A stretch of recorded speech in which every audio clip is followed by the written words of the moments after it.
But then we have to look at Kamandi number 35. This is part of a 5-issue story that Kirby did towards the end of his run, where they discover a still somewhat active Russian space station and decide to investigate.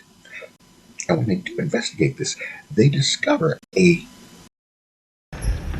You were made as well as we could make you, but not to last. The person who has apprehended him starts taking him to the people in charge. He suddenly has a medical emergency, and he reaches something that he calls the age barrier. Moving forward, Kamandi is met with a bunch of precocious children who have very good vocabularies.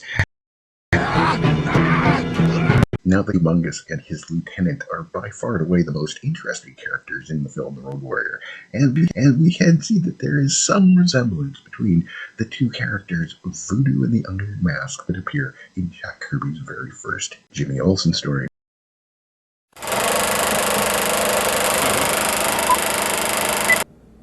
All our myths, all our legends reflect our addiction to create legends. And I feel that's a human quality.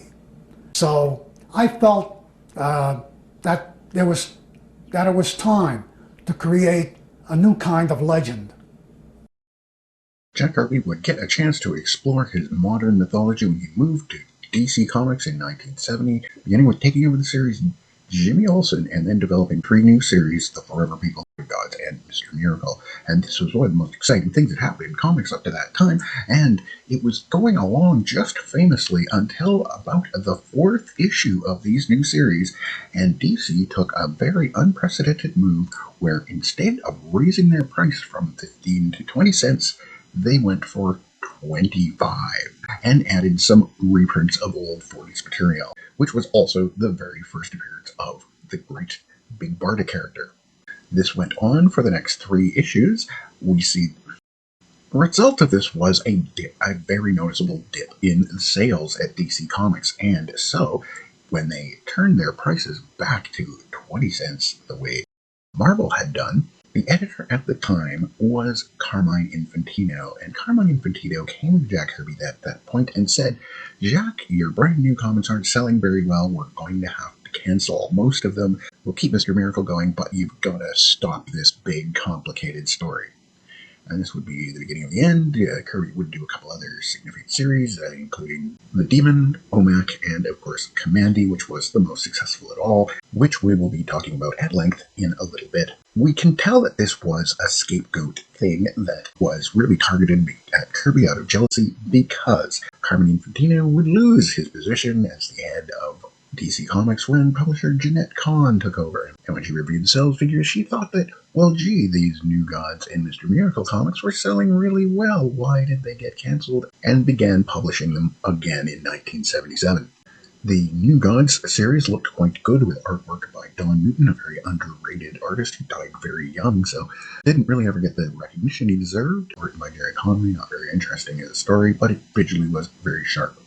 The Mr. Miracle series, on the other hand, was a lot more interesting, and it began with the superstar team of Marshall Rogers and Steve Englehart, who had had big success on doing a run on Batman, and they did a 3-issue story that was quite interesting. The real big standout is the full-page splash of a super tight close-up of Darkseid, and it is really memorable.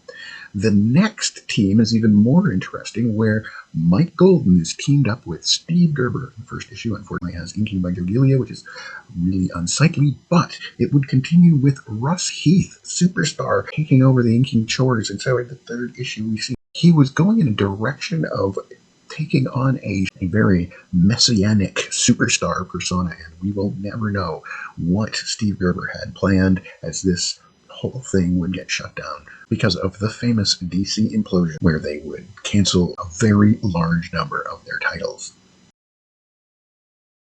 And there is a very good discussion of Jack Kirby's OMAC #1 on the Cartoonist Kayfabe channel. And they draw a really interesting conclusion about the closing sequence in this comic book, and that it may indeed be the origin of one of the most enduring movie tropes in action movies of the past 40 years. I would highly recommend you take a look at that.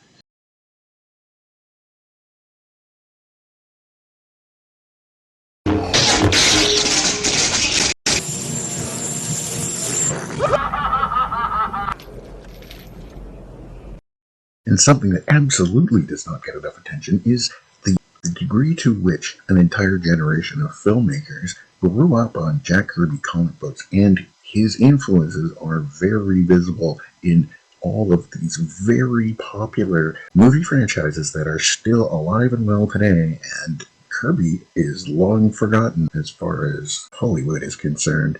But we can correct this terrible oversight now, and let's have a look together as we go through the many direct references to Jack Kirby comic books that we can find in some of the most popular science fiction films of the 1980s.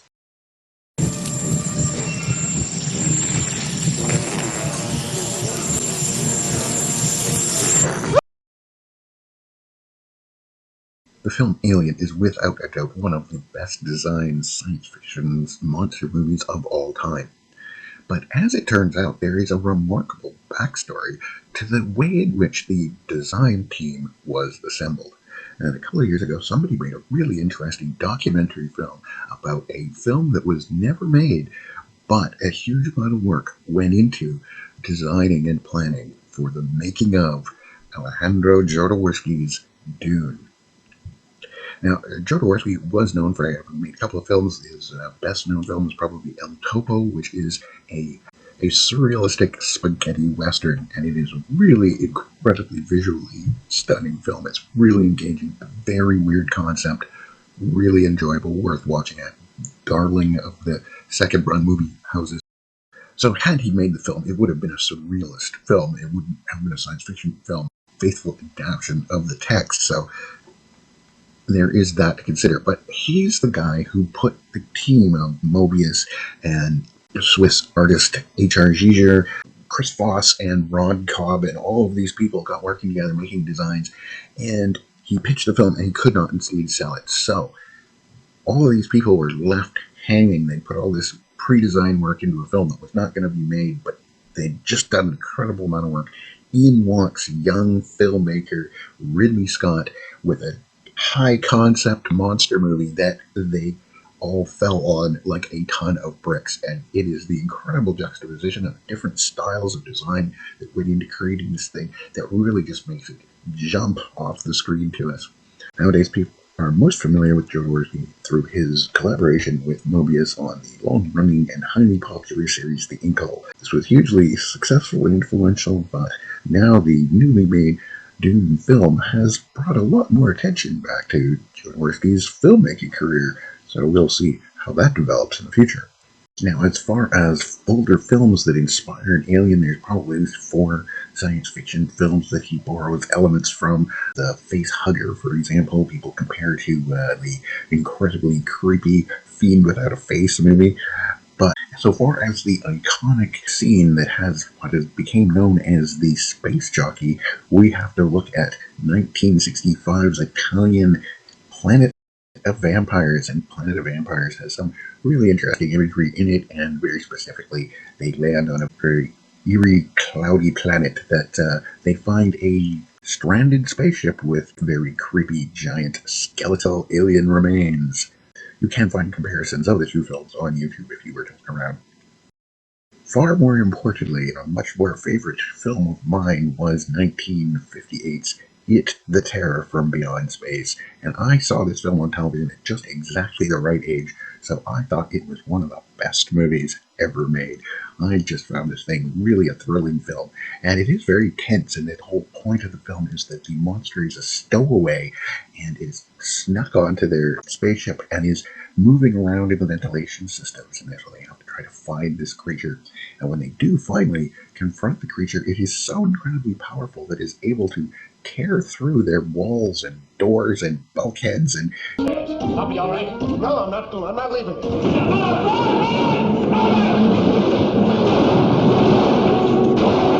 So it starts moving pretty freely around their spaceship, hunting them, and it gets pretty tense.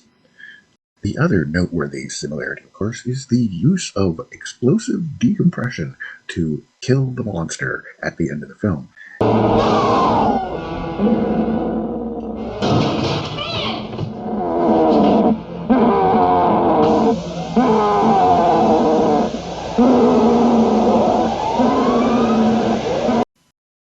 The other thing that stands out here right away is, of course, in the old days, you really only had to kill a monster once, not like the multiple return scenarios that we're so used to today. But, like most people, I've always assumed that the very unique form and design of the alien creature was entirely the work of the great sculptor H.R. Giger. But it turns out there's a little bit more to the story than even they were aware of.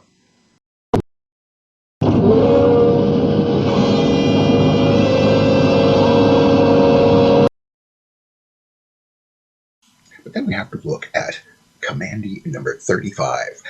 This is part of a 5-issue story that Kirby did towards the end of his run on Kamandi, the last boy on Earth. And now I didn't follow Kamandi. I didn't find the early parts of the story very interesting, but I did eventually become aware of the 5-issue storyline and towards what would be at the end of Kirby's run on the series, as he introduced the first interstellar character. And this is a story wherein Kamandi and his bioengineered companion discover a strange gallery of human artifacts that are being moved around by what appears to be an alien spaceship and then being passed through what is very clearly a dimensional portal, and in interacting with the owner of said spaceship, who appears at the beginning to be a mechanical man, but in fact is a disembodied energy being that their very astute Dr. Canis interacts with,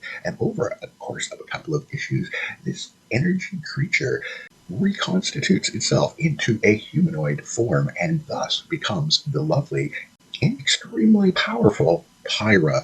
And this facilitates Kamandi's first adventure in the outer atmosphere of the Earth, and this is where they discover a still somewhat active Russian space station and decide to investigate. And when they do investigate this, they discover a very strange image of an astronaut sitting still in the lotus position, and Pyra makes the observation that he is using an advanced meditation technique and has somehow managed to slow his metabolic rate so much that he is, in fact, still alive on some level, and she uses her energy powers to give him a little boost that a short time later makes him become active. Our first clue is perhaps the chapter heading of this chapter, and, well, what Kirby's working with is the idea of this cosmonaut who's been in a state of suspended animation and yet somehow continue to mutate, becoming an entirely new life form. And so, having been activated by the energy of Pyra, he begins to emerge from his spacesuit. And, well, of course, and we did notice that we had a Joe Kibbert cover this issue, which is slightly different depiction of this dramatic scene, but as we see here, the now a very elastic and, dare I say, protoplasmic creature that emerges from the spacesuit then begins to flex and change. He also, in his strange distortions and mutations, he takes on this very strange form here to menace the intrepid Dr. Canis, and, well, he almost looks like he has a mouth within a mouth almost here, doesn't he?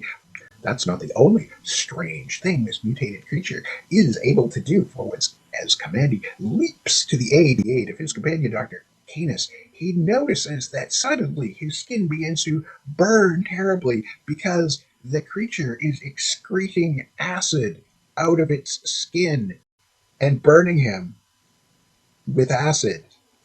Now, admittedly, this is a one-off idea that was clearly flushed down the toilet of corporate acquisition and power posturing, and would have been completely forgotten had it not been for an intrepid, soon-to-be filmmaker who would immortalize this rather brilliant idea in the cinema. But, looking back, one of the things that really never got developed nearly enough was the fact that these creatures had acid blood and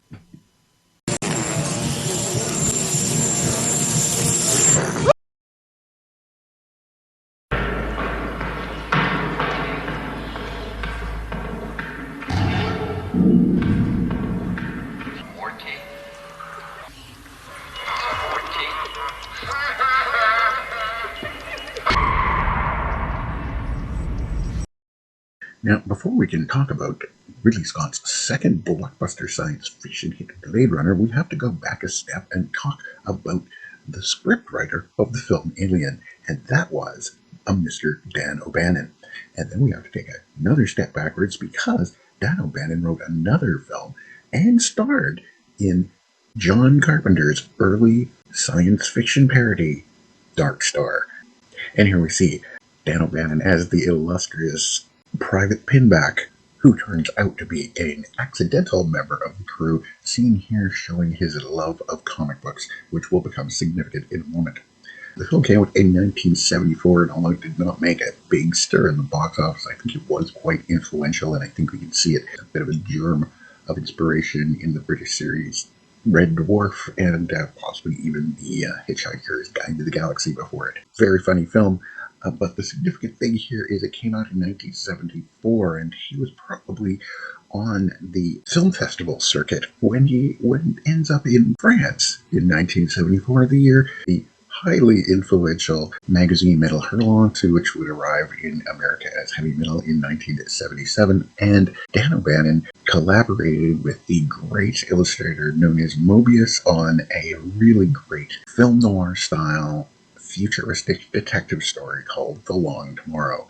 And in this case, we have a city built into an asteroid, so it is actually burrowed down into the core of this asteroid. So this is a fabulous story. It's got some hilarious twists and turns in it. It could not be published today, I don't think. But what it really stands out is the very incredibly dense, very European sort of flavor to the environment that it builds, and it is just such an incredible template for what we would see later on. There's a great scene in the very beginning of the Inkle story that really plays on the real depths of the chasms that we have in the city. The actual storyline of itself is actually based on the very famous story by Philip K. Dick, Do Androids Dream of Electric Sheep? And I have read this very, very many years ago, so I had to look at a couple of reviews to refresh my memory about the story, and it did really make me remember that the central idea of the story is that robots have become very common in this future, and they are very clearly robots based on the idea of Isaac Asimov's idea of a very superhumanoid-looking robot, an idea that people also called androids, but they are very definitely electronic creatures. And so the subplot of the story is that there's also a cult going on, and that people are trying to really play up distinctly human emotional experiences, and this is where the attachment to animals comes from. So the play on the story is that the escaped androids are pulled up, and they find their friend, who's an oddball character who's repairing old robots, and he finds the robots more sympathetic than humans around him, and that's the sort of the big punch of the story. But the thing that makes the film Blade Runner so much different is that these aren't electronic robots. These are not mechanical men. They are biologically engineered creatures, which creates a whole other element of the ticking time bomb that makes this a very powerful pulp adventure.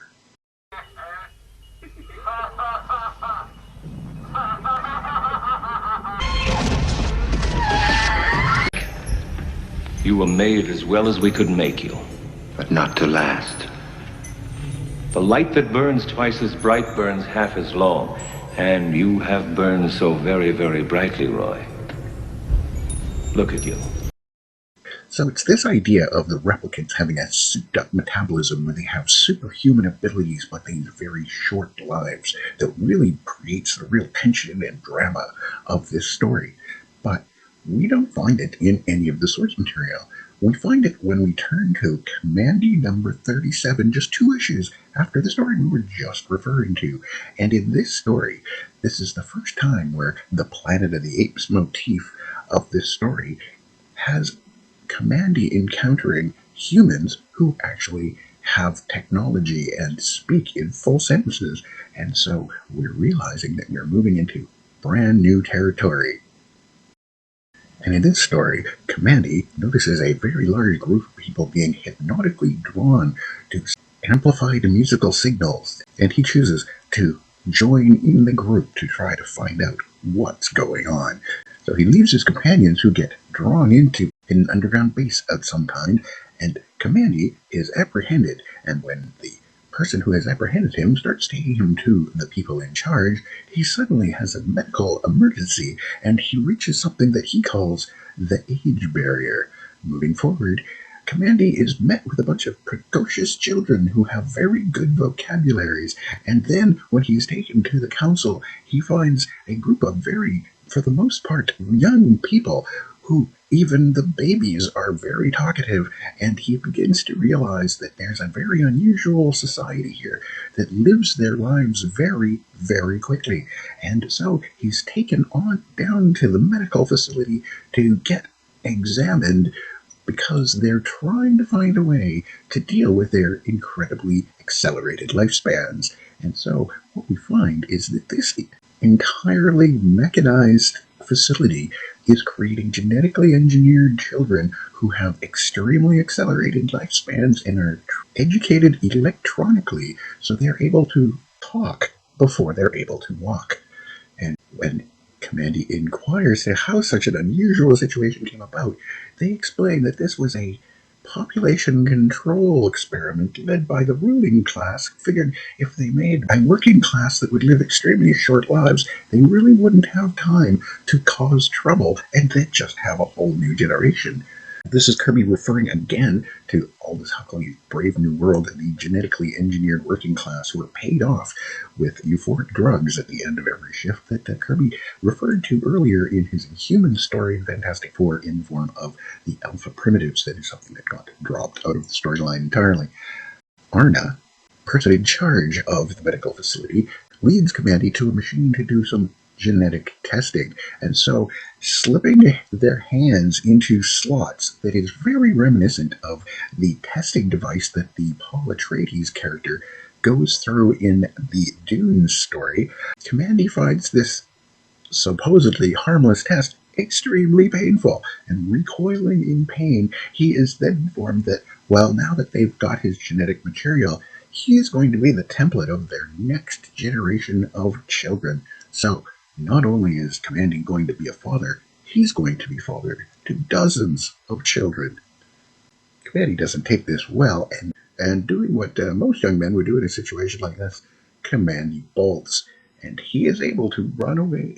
Getting out of the facility, he finds a marina full of a bunch of abandoned boats, and he begins to find one that he can use to get away. Meanwhile, Arna, who is being blamed for Kamandi's disappearance, is now realizing she'd better take it on the lam too, and just manages to escape an extremely angry mob that, as it turns out, were expecting to be able to draw out Kamandi's longevity from himself personally, like some sort of a vampire situation, and he just escapes in time. Though looking back now, there's something that seems strangely prophetic about this group of angry children growing old too fast, being angry about injustices from far in the past, trying to take out their impotent rage on whomever is most easily available.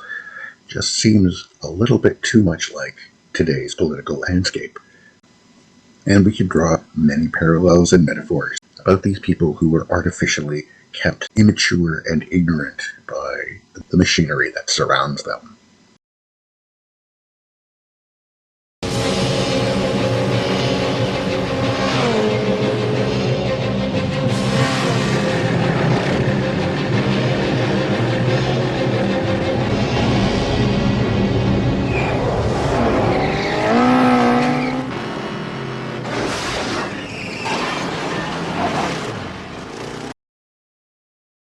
Now, the film, The Roadwarrior, as it was known in North America, was a very different film than the original Mad Max film. It's really a lot more of a conventional film where it could be characterized as a death wish in Australia with a little bit of crime spiraling out of control as the economy started to collapse. The Roadwarrior gives us a much more dystopian world of complete industrial collapse. And I did see the film and I thought it was absolutely fabulous, and I never would have made a connection between it and Jack Kirby until I began this very process and was making comparisons to Ridley Scott, and suddenly noticed something else. And when we look at a very early issue of Kamandi, and this is where we're spinning off the idea of the Planet of the Apes, and so this is kind of the girl who doesn't really speak English very well, that it is now tagging along with Kamandi as Charles Heston. And this particular story, we start out the situation with Kamandi getting a motor vehicle, and it is pulling a trailer. And so he's pulling this trailer along through the landscape when he's suddenly overrun by a bunch of motorcycle or all-terrain vehicle riding hooded characters, and he is captured. And we also had a similar situation in the aforementioned Kamandi number 37. And as you may recall, Kamandi had found a beacon that was pulling humans from all over and corralling them into a gully that they could then all be rounded up with all-terrain vehicle, motorcycle type things. And of course, Kamandi, being the very feisty fellow that he is, quickly gets control of one of these motor vehicles, and then the chase is on, and we have a running battle, and there's a shootout, and through the ever-popular device of a bullet narrow grazing his head, he is rendered unconscious and he's captured by humans under the masks this time. And these humans have both full language skills and the use of technology.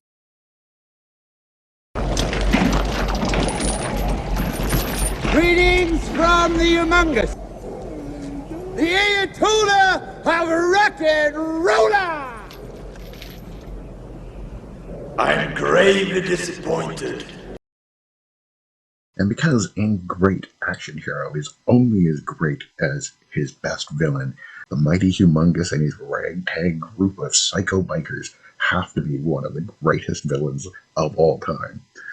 But I never made the connection till I started thinking along these lines, and I remembered the very first story that Jack Kirby did for DC Comics when the big leap over in 1978. He began in Jimmy Olsen, and the story begins with the reintroduction of the Newsboy Legion characters, and they are gifted an amazing high-tech vehicle that they can then use to travel anywhere in the world searching for news stories. And so they set off outskirts of Metropolis, where there is a strange, wild area working off the grid, but this is all financed by communications executive of the mighty conglomerate Galaxy Communications, Morgan Edge, who opens up his desk after sending the boys off on their mission and talks to his master, the dreaded, evil Darkseid.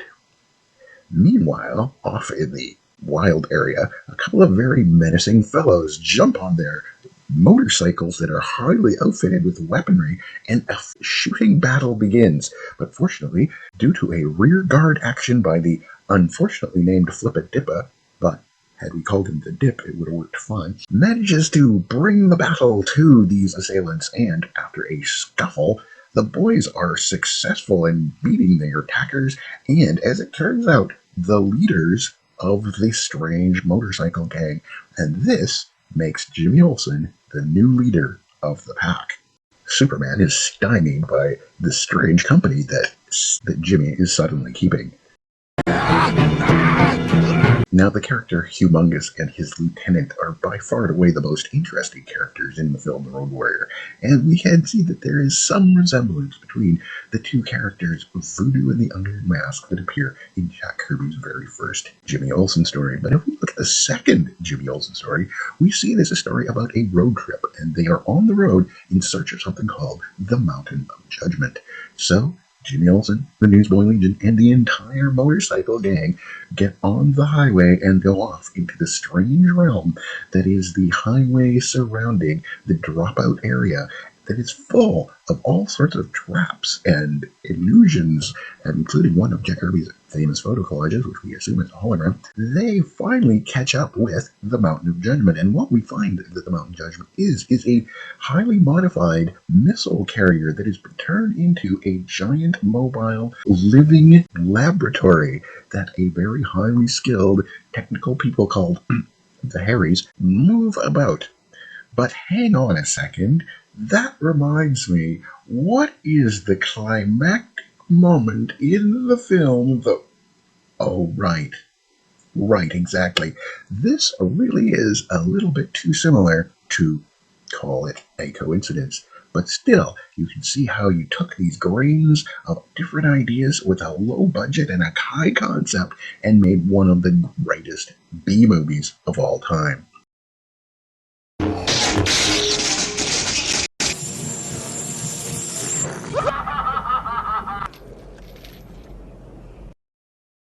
So, what's the point overall?